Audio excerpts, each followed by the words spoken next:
Hello viewers, नमस्कार, welcome back. और आप लोगों से मिलकर बहुत खुशी हो रही है। इतने मंथ के बाद में मैं और सर वापस आए हैं। एंड थैंक यू, आप लोग हमको फॉलो किए और हमको बार बार आपने रिक्वेस्ट किया कि वीडियोस वापस से आप शुरू कीजिए पोस्ट करना। उसके लिए बहुत बहुत थैंक यू। नमस्कार सर। और आज व्यूअर्स के लिए हम लोग टॉपिक लेकर आए हैं कि मंगल सप्तम स्थान में, सेवंथ हाउस के अंदर में जो मंगल है उसके अंदर में हमारे क्लासिक्स क्या बोलते हैं और उसको हम किस तरह से अप्लाई करेंगे और किस तरह से समझेंगे। ये थोड़ा सा इसके बारे में सर हमको बताएंगे। जी सर, नमस्कार। नमस्कार सभी को। तो मंगल जब सातवें भाव में होता है, इसके बारे में जितने भी ग्रंथकार हैं, अलग अलग क्लासिक्स जिनको हम लोग मानते हैं, उसने उन सब का एक मत है कि ये पत्नी के लिए कोई बहुत अच्छा नहीं होता। एक तो वैसे भी ये मंगलिक दोष में आ जाता है, लेकिन वो बात अलग है। मंगल दोष पे हम बात नहीं करेंगे। हाँ, तो क्या है, ये क्यों खराब है? अब इसके अब इसमें भी जो है एक्सेप्शंस है। अब हर एक किसी का जो मंगल जो है मार्स सेवंथ में है, उसके स्पाउस के लिए खराब होना मीन्स कि ये स्पाउस से या तो सेपरेट हो जाएगा, दूर रहेगा, या स्पाउस की हेल्थ खराब हो जाएगी, या स्पाउस की डेथ हो जाएगी। ये सब परिणाम है कुछ मतलब जो एक कॉमन फैक्टर निकल के आता है इन सब में से, वो ये सातवें का। तो इसके लिए अगेन एग्जाम्पल की बात करें, एक एग्जाम्पल तो मैं आप लोगों को दे दूंगा, लेकिन अगेन एग्जाम्पल आपको प्रो के लिए भी दिए जा सकते हैं और उसके उलट भी दिए जा सकते, प्रो एंड कॉन दोनों। मतलब हम कुछ एग्जाम्पल ऐसे भी दे सकते हैं जिसमें कुछ नहीं हुआ, हम कुछ एग्जाम्पल ऐसे भी दे सकते हैं जिसमें हुआ, लेकिन समझने की बात है कि हुआ क्यों और हुआ क्यों नहीं, ये इंपॉर्टेंट है।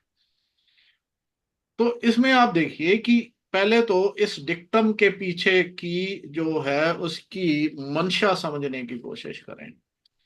तो जब मंगल सप्तम में सेवंथ में होता है, तो क्या होता है? सेवंथ में मंगल होने पे उसका जो एट्थ एस्पेक्ट है, जो आज की आठवीं दृष्टि है, वो दूसरे भाव पे पहुंच जाती है। जब तक मंगल अपने दूसरे भाव को ओन नहीं करे, तब तक ये क्योंकि स्पाउस के लिए अष्टम है, स्पाउस के लिए आठ है, मतलब स्पाउस की लॉन्जिविटी की बात है, मैरिज की लॉन्जिविटी की बात है।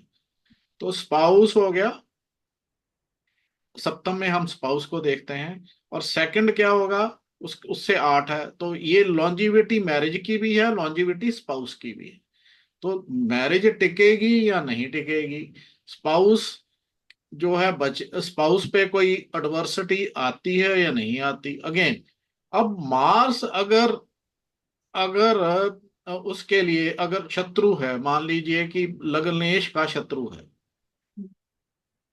और सेकंड लॉर्ड से भी अगर मान लीजिए कि सेकंड लॉर्ड से भी उसका कुछ वो है, तो ऐसी स्थिति में तो और इसकी मार्स का एस्पेक्ट को कोई बहुत अच्छा माना भी नहीं जाता है, अनटिल एंड अनलेस ये अपने भाव को ना देखता हो हम्म। और मित्र ना हो। तो ऐसी स्थिति में क्या है कि जब ऐसी ऐसी जगह पे जहां पे ये मंगल लग्नेश का मित्र नहीं है, तो उस स्थिति में जो है इसके हार्म होने के, स्पाउस के हार्म होने के चांसेस रहते हैं। अब उसमें क्या हो सकता है, कई बार ऐसा होता है आज के संदर्भ में, मान लीजिए हस्बैंड कहीं और कहीं काम करता है, वाइफ कहीं और काम करती है, तो वो एक तरह से एक तरह की सेपरेशन है। हम्म। हफ्ते में एक बार इकट्ठे हुए, 15 दिन में एक बार इकट्ठे हुए, या महीने में एक बार इकट्ठे हुए एक जगह पे, तो एक तरह की वो भी it is separation, but milder in note. दूसरी सेपरेशन वो होती है जहां पे शादी में प्रॉब्लम आ गई तो वो सेपरेट हो गए। तीसरा है कि हेल्थ खराब हो गई, द स्पाउस पासेस अवे, ऐसा भी हो सकता है। ऐसे में एक जो सबसे मतलब एक हम बोले कि एग्जाम्पल की बात करें इसमें, तो इसमें एग्जाम्पल वॉरेन बफेट का दिया जा सकता है। वॉरेन बफेट के चार्ट में, अब जो लोग उसको स्कॉर्पियो असेंडेंट लेते हैं वो गलत है। सेजिटेरियस असेंडेंट, क्योंकि एस्ट्रोडाटा बैंक पे उसका उसका डेट ऑफ बर्थ वगैरह पड़ा हुआ है। हम सिर्फ 23 डिग्री पीछे रहेंगे, 22-23 डिग्री, इतना ही फर्क है हमारा ट्रॉपिकल और सेंट्रल जोडिक में, इससे ज्यादा है नहीं। तो वो बिल्कुल सटीक बैठता है। दूसरा, अगर सेजिटेरियस असेंडेंट लेते हैं तो ये रिजल्ट भी सटीक बैठता है कि उस उन्होंने जब शादी की थी, वॉरेन बफेट ने जब शादी की थी तो वो 22 साल के थे, 22 ईयर्स। और शादी के कुछ साल बाद उनका सेपरेशन हो गया, वाइफ से सेपरेटेड। और उससे थोड़ी देर बाद, उससे कुछ 2-4-5 साल बाद, शी इवेंचुअली पास्ड अवे।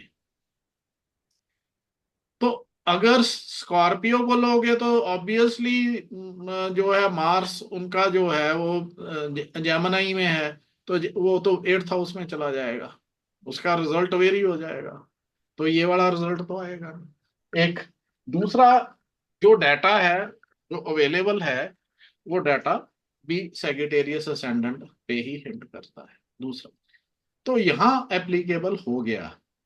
अब हम चार्ट लेते हैं, उसको थोड़ा सा आप देखते हैं कि वहां क्यों एप्लीकेबल हो गया। जी। तो वो थोड़ा ज्यादा सही रहेगा। मैं एक एक मिनट चार्ट सेकंड खोल लूँ, प्लीज।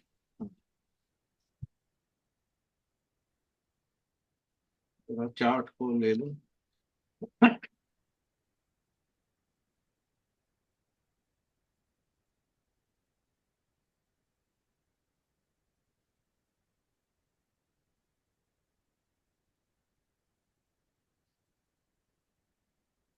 तो ये है वॉरेन बफेट का चार्ट।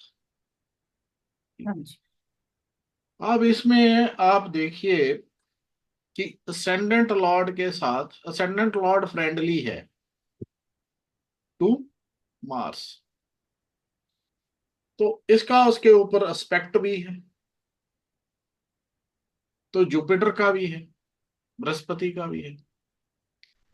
तो बृहस्पति इस केस में असेंडेंट लॉर्ड है, 4th लॉर्ड है, दो है।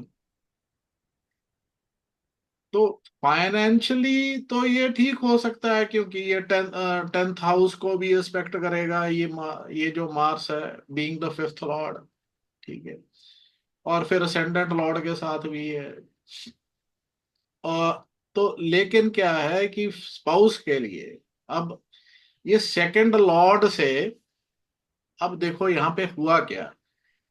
अब ये मार्स जो है, मार्स सेकंड लॉर्ड को भी रिस्पेक्ट कर रहा है, सेकंड हाउस को भी रिस्पेक्ट कर रहा है। तो एक तो ये, लेकिन जल्दी शादी इसलिए वही होगी कि जुपिटर जो है वो सेकंड लॉर्ड को, जुपिटर जो है सेकंड लॉर्ड को रिस्पेक्ट करता है, 5th Lord again in the 7th house, 7th Lord in the 5th। तो ये अपनी पसंद की शादी होती है, जल्दी भी हो सकती है। ठीक। तो यहाँ ये है। हाँ। फिर क्या है कि अब इसके पाप प्रभावों को मान मान के चलो, सेकंड लॉर्ड पे क्या क्या हो रहे हैं, इसी मतलब भाव चलित को हम ना छेड़ें तो हम मतलब इसी को देखते हुए, तो राहु का इन्फ्लुएंस भी जाएगा सैटर्न पे, मार्स मार्स का भी जा रहा, और एक एक बेनिफिक एस्पेक्ट है जुपिटर हम्म। का। लेकिन जुपिटर भी एनमिक है, वो एनमी है सैटर्न का, मार्स भी एनमी है। और सैटर्न रेट्रोग्रेड होके अपने भाव से 12वें में चला गया हुआ है। तो अपने भाव से 12वें, तो इसका मतलब ये अपने भाव का पूर्णतः से रिजल्ट नहीं दे पाएगा, क्योंकि वो एडवर्स है। जो भाव से प्लेनेट एडवर्स हो जाए, 3, 6, 8, 12 पे चले जाए, एडवर्स वो होते हैं जो 3, 6, 8, 12 पे चले जाए, तो उस भाव के रिजल्ट वो देने में पूर्ण तौर पे सक्षम नहीं होते। तो यहाँ पे क्या हुआ, अब यहाँ पे मार्स का एस्पेक्ट जो है वो सेकंड पे भी है, और मार्स हम्म। का एस्पेक्ट सैटर्न पे भी है। तो पहले तो शादी शादी जल्दी होने का जो वो है, हम ये कह सकते हैं कि यहाँ सेवंथ लॉर्ड पे जो है जुपिटर और मार्स और सैटर्न का भी बीइंग सेकंड लॉर्ड, तो सेकंड और सेवंथ लॉर्ड आपस में कनेक्ट करते हैं। क्यों? Through aspect. यहाँ पे सेकंड लॉर्ड तो सैटर्न हुआ, एंड जो सेवंथ लॉर्ड है, सेवंथ एंड टेंथ लॉर्ड है, वो मरकरी है। तो सैटर्न का वहां कनेक्ट है। और इसके अलावा इन जुपिटर और मार्स का भी है, वीनस का भी है। ठीक है, वीनस सेवंथ का कारक है। तो और कुल मिला के सप्तमेश के साथ में बैठा हुआ। तो यहाँ साफ नजर आ रहा है कि शादी जल्दी हो सकती है। ठीक है, शादी जल्दी हो सकती है।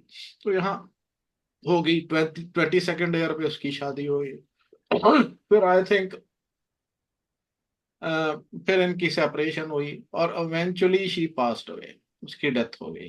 फिर वॉरेन बफेट ने काफी लेट फिर शादी की दोबारा। तो वो 76 ईयर्स के उसमें किया। तो कहने का मतलब, अब ये फाइनेंशियल तौर पे ही वॉज वेरी सक्सेसफुल, सबको पता है कि one of the richest man in the world है। तो वो अलग है।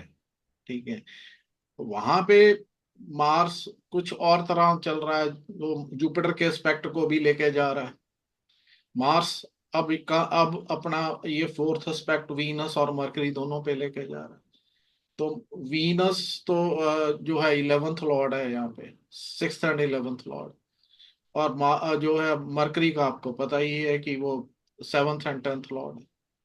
तो जुपिटर असेंडेंट लॉर्ड हो गया, तो मार्स फिफ्थ का लॉर्ड हो गया। तो ये वही कुल मिला के सैटर्न भी वही एक्सपेक्ट कर रहा है। तो 2 6 9 जो भाव हैं, 2 6 9 11, 2 6 9 11 भावों के भाव आपस में जो है एस्पेक्ट के जरिए जुड़े हुए हैं और रिलेशनशिप के जरिए भी जुड़े हुए हैं, क्योंकि Jupiter is the lord of ascendant, Mars is the lord of fifth house, और Saturn is the lord of the second house. और फिर ये एस्पेक्ट के जरिए जो जुड़े हैं, ये वीनस और मरकरी से जुड़े हैं, यानी कि 10th और 11th लॉर्ड के साथ। तो यहाँ ये इनका जो है, यहाँ पे सिर्फ जुपिटर जो है, जो यहाँ पे क्या हो रहा है कि यहाँ पे सिर्फ सूर्य बाहर रह गया।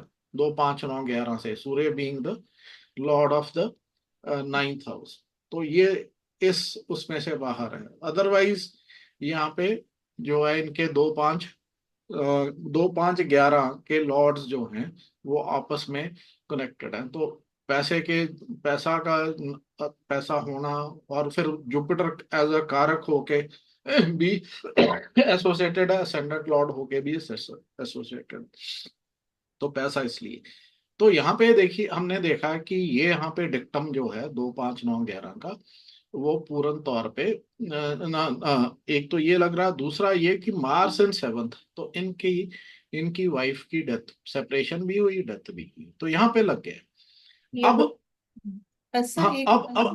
अब इसी को थोड़ा सा चेंज कर दो, इसी को थोड़ा सा चेंज कर दो। जुपिटर, मान लीजिए कि जुपिटर यहाँ है, ठीक है, किसी दूसरे और किसी दूसरे लगन में भी ले लीजिए, और वीनस यहाँ।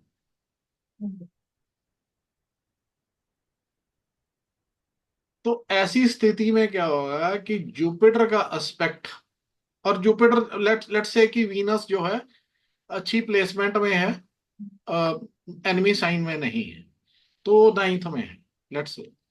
तो जुपिटर का एस्पेक्ट यहाँ, यहाँ अगर यहाँ रहेगा, हम लगन को इग्नोर कर दो, यहाँ पे हम भाव की बात कर रहे हैं, लगन को इग्नोर, बिकॉज हम एक्सप्लेन करने की कोशिश। मान लीजिए कि जुपिटर यहाँ है, वीनस यहाँ है, अब 7 यही मार्स पड़ा हुआ है, हम्म। कोई और लगन, हम्म। मार्स यहाँ पड़ा हुआ है। तो जुपिटर यहाँ इसको देखेगा भी, हम्म। सेवंथ भाव को भी देखेगा। सेवंथ, मान लीजिए सेवंथ लॉर्ड वीनस ही है, चलो ठीक है। तो वीनस को भी देखेगा। और वीनस कारक भी है शादी का।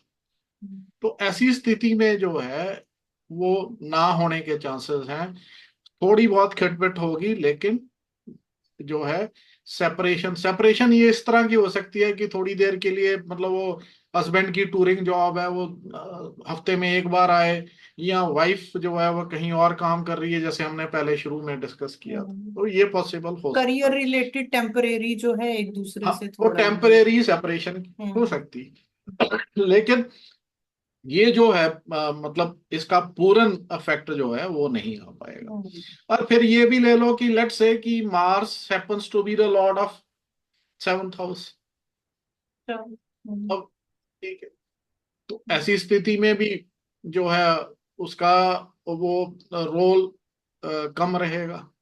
अच्छा। तो एक तो क्या है कि मेलेफिक जो है वो केंद्र अधिपति दोष से पीड़ित नहीं रहते कभी भी। तो बीइंग मार्स, मार्स बीइंग केंद्र अधिपति अधिपति लॉर्ड, वो जो है वो ज्यादा खराब नहीं करेगा, मेलेफिक है तो ज्यादा खराब नहीं करेगा। तो कुल मिला के हमें सारे परमुटेशन और कॉम्बिनेशन देख लेने चाहिए जब हम डिक्टम पे बात करते हैं ना। डिक्टम गलत है, डिक्टम तो कभी गलत हो ही नहीं सकता है, ठीक है।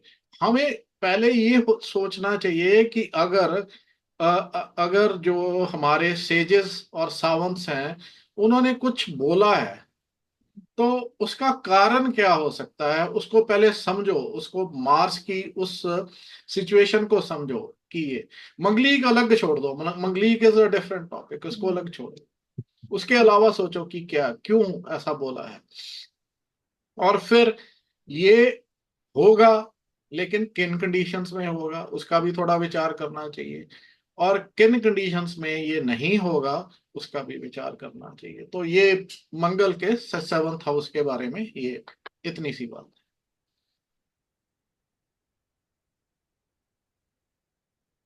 ठीक है सर, ये तो अच्छा इन्फॉर्मेशन था, थैंक यू सर।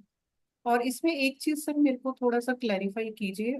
मैं मतलब जो हमारे स्टूडेंट्स हैं जो बिगिनर लेवल के हैं, उनके लिए आपने एक चीज शुरू में बोली थी कि सेवन्थ हाउस में मंगल है उनके, तो डिवोर्स हुआ और डिवोर्स के कुछ टाइम के बाद ही उनकी स्पाउस चली गई। दो चीजें यहाँ पर इकट्ठी हुई, मतलब longevity of marriage and self longevity, दोनों ही चीज।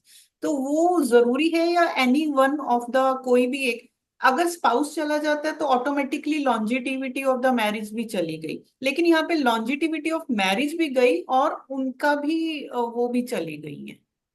तो यहाँ आप देखो ना, हाँ यहाँ जी। पे सेकंड लॉर्ड सैटर्न है, एक तो हम्म। अपने भाव से 12, मतलब अपने भाव से वो 12 में है, ठीक सैटर्न है। जो है सेकंड लॉर्ड होके वो फर्स्ट में बैठा हाँ, है, तो अपने भाव से वो तो 12वें में 12 में आ गया। हाँ वो जी। Second Lord.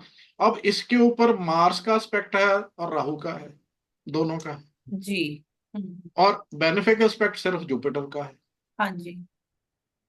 फिर आगे चलो तो शुक्र जो कारक है, शुक्र कारक है, तो कारक शादी का और स्पाउस को भी इंडिकेट करता है। उसके ऊपर भी सैटर्न और मार्स दोनों का इन्फ्लुएंस हाँ, और डेबिलेटेड भी हो गया शुक्र यहाँ पर। है, शुक्र नीच का भी हो गया, जी। ठीक है। हम्म। अब क्या है कि जुपिटर की एनर्जी मार्स कैरी करेगा, लेकिन मार्स सैटर्न की भी, बिकॉज सैटर्न के साथ भी एसोसिएटेड है, सैटर्न के साथ भी रिलेटेड है, तो उसको भी करेगा। हम्म। तो सैटर्न खुद भी उसको एक्सपेक्ट कर रहा है। हम्म। तो अब ये देखो कि जो मार्स तो मिक्स्ड एनर्जीज लेके गया जुपिटर और सैटर्न की, सैटर्न की। और सैटर्न भी ये मिक्स्ड लेके गया क्योंकि वो भी एसोसिएटेड है जुपिटर और मार्स से। प्लस उसके तो ऊपर में कुल, राहु का हाँ, भी मिक्स्ड एनर्जी आ रहा है सैटर्न के ऊपर हाँ, में। तो वो हाँ भी जी। आ रहा। तो कुल मिला के ये जो है इस केस में पहले सेपरेशन हुई, फिर डेथ हुई, बिकॉज स्पाउस की डेथ हम कहाँ से देखेंगे, दूसरे भाव से देखेंगे, हम्म। क्योंकि वो सेवंथ का एट्थ हुआ। अपनी खुद की, मतलब किसी नेटिव की डेथ देखनी है तो हम 8वें भाव से देखते आठवें हैं। भाव से थे। तो उसी तरह से इसमें दूसरा, इसका सेकेंडरी देखोगे तो वो नाइन्थ है। तीसरे भाव को लोगे ना, हाँ तीसरा जी। भाव भी तो लॉन्जिविटी का, स्पाउस का, जी जी। मतलब सप्तम से तीसरा नाइन्थ हो गया। जी। वहां पे सूर्य बैठा हुआ है, हाँ। लेकिन सूर्य ठीक बैठा हुआ है, अपने ही भाव में बैठा हुआ है। उस पे भी राहु की दृष्टि है। दृष्टि है। तो कुल मिला के ये जो है जितनी भी उनका उसकी लॉन्जिविटी रही, मैं बता भी देता हूँ, डेट्स भी बता देता हूँ कि नोट्स में सेव्ड होंगी, मैं बता देता हूँ कब हुआ। 19 ये इनकी शादी जो है 1952 में हुई, मतलब ये 1930, 1930 का बर्थ है इसका, जो है वॉरेन बफेट का। तो 1952 में शादी हुई, 1977 तक इनकी शादी ठीक चली, 52 to 77। अब ये और देखो कितना लंबा पीरियड। ऑलमोस्ट 25 साल। तो वो जुपिटर जुपिटर का इन्फ्लुएंस है उसमें। अ, स- ऑलमोस्ट 25 साल उनकी जी शादी जी। चली है। सर अगर थोड़ा सा फिर टाइम है तो। फिर हाँ जी बताइए हाँ, जी। फिर मैं क्या बताती हूँ, हुआ। आप कंटिन्यू कीजिए फिर मैं बता। हाँ, फिर क्या हुआ कि अ, जो स्पाउस की डेथ 2004 में होती है। हम्म। स्पाउस की डेथ जो है वो 2004 में हुई। तो देखा जाए तो उनकी लॉन्जिविटी इतनी इफेक्टेड थी नहीं, लेकिन हम्म। She passed away before Warren Buffett. Warren Buffett तो जो है ये बाद में। हम्म। तो इनका तो 2012 में डायग्नोज हुआ था प्रोस्टेट कैंसर, वॉरेन बफेट। ठीक है। तो 2000, वो 2004 में चली गई उनकी वाइफ। तो कहने का मतलब ये है कि यहाँ पे भी जो है इनकी शादी चली है। शादी भी चली है और एज भी अच्छा, अगर उनकी वाइफ टू हाँ, तो एज थाउजेंड भी अच्छा हो गया फाइव उसका उसका हाँ उसका जी। रीजन वही है। इसका रीजन जो है कि जो उसके प्राइमरी, मतलब इसका सेकेंडरी लॉन्जिविटी का फैक्टर है, हम्म। वाइफ की सेकेंडरी लॉन्जिविटी का फैक्टर है। वो अपने भाव में जो है वो लियो में सन जो है, वो अपने सिर्फ उसके ऊपर एक ही मेलेफिक इन्फ्लुएंस है, दैट इज राहु। तो ये, तो एक तो ये है। दूसरा जो है उसका दूसरा फैक्टर है, वो अपने से 12 में चला गया, लेकिन उसके ऊपर भी जुपिटर का एस्पेक्ट है। हम्म। सैटर्न के ऊपर भी तो जुपिटर का एस्पेक्ट है। और दूसरी चीज, एक चीज और बोला जा करते हैं। तो अगर हम सेवंथ को असेंडेंट मान के चलें, जैसे कि हम्म। फलदीपिका बोलती है हम्म। कि सेवंथ को असेंडेंट मान लेना चाहिए जब आपको विवरण करना चाहिए, हम्म। तो तब आप देखोगे कि बृहस्पति और अ, और शुक्र, ये दोनों केंद्र में ही रहेंगे, केंद्र तब में भी हाँ। केंद्र में रहेंगे। तो वाइफ के लिए भी ये दोनों केंद्र में है, तो that mean that ensures good longevity, कि ये बहुत सारे जो है कुंडली के बहुत सारे दोषों को ये खत्म करते हैं। अगर ये बृहस्पति और शुक्र को बोला जाता है कि अगर ये केंद्र में हो, तो ये बहुत सारे दोषों को कुंडली के उत्पन्न दोषों को जो निगेट कर देते हैं। तो ये सारी चीजें जो हैं वो भी कंसिडर कर लेनी चाहिए, ऑब्वियस। तो डिक्टम तो देखो, अल्टीमेटली क्या है कि कभी तो हुआ ना। अब क्या है कि जब तक उसकी डेथ नहीं हुई थी, लेट्स से कि उसकी डेथ हुई 2004 में, हम्म। हम्म। 77 में सेपरेट किया। हम्म। अगर कोई कुंडली देख के बोलता है कि जी तुम्हारा तो सेपरेशन का योग है, तो ये टाइम भी तो देखे, फिर कितना टाइम फैक्टर भी तो देखे हम। वो वो जो टाइमिंग है वो आपको ट्रांजेट्स हम्म। और वो आपकी दशाएं, ठीक है, दशा ट्रांजिट, वो सब चीजों का आपको अंदाजा लगाना पड़ता है। तो ये थोड़ा टाइम जो है वो डिफिकल्ट, इनका 77 में आया, 77 तक ठीक रहा। अब 77 में दशाएं जो है, दशाएं तर दशाएं क्या थी कैसी थी, सेवन अब चेक भी कर लेते हैं। सर 1 मिनट है, 1 मिनट में हम जितना कर सकते हैं कर लें। क्या जी। 1 मिनट बचा है सर, थोड़ा सा ही टाइम है। मैं तो दशा चेक कर रहा हूँ, आप हाँ करो जो जी। करना। जी जी।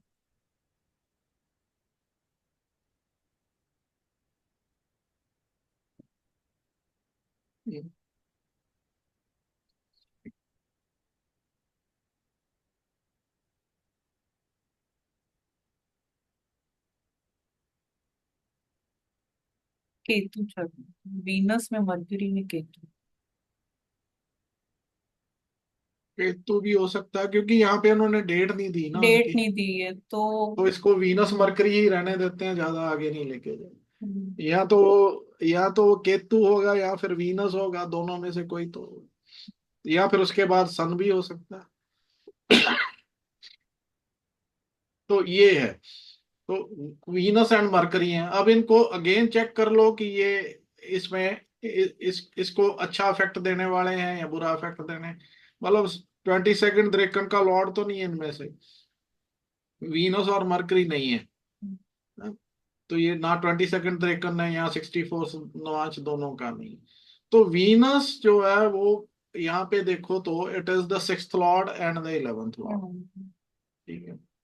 तो मरकरी जो है वो 7th लॉर्ड है। तो अब सेवंथ में, सिक्स्थ में, सिक्स्थ एंड 11th लॉर्ड की दशा, महादशा में सेवंथ का अंतर, सेवंथ और 10th का अंतर, उसमें गड़बड़ आ गई। तो हम सिर्फ विमो क्षत्रिय को ही ले रहे हैं, दूसरी कोई चेक नहीं किया। चलिए एक्सक्यूज सर, मी। आज का टॉपिक यहीं पर हम करते हैं। एंड आई हाँ एम जी, हाँ श्योर जी। हमारे जो स्टूडेंट्स हैं मेरे जैसे, उन्होंने बहुत कुछ, मैंने तो बहुत कुछ सीखा और आप लोगों ने भी सीखा होगा। कुछ भी क्वेरीज हैं, डाउट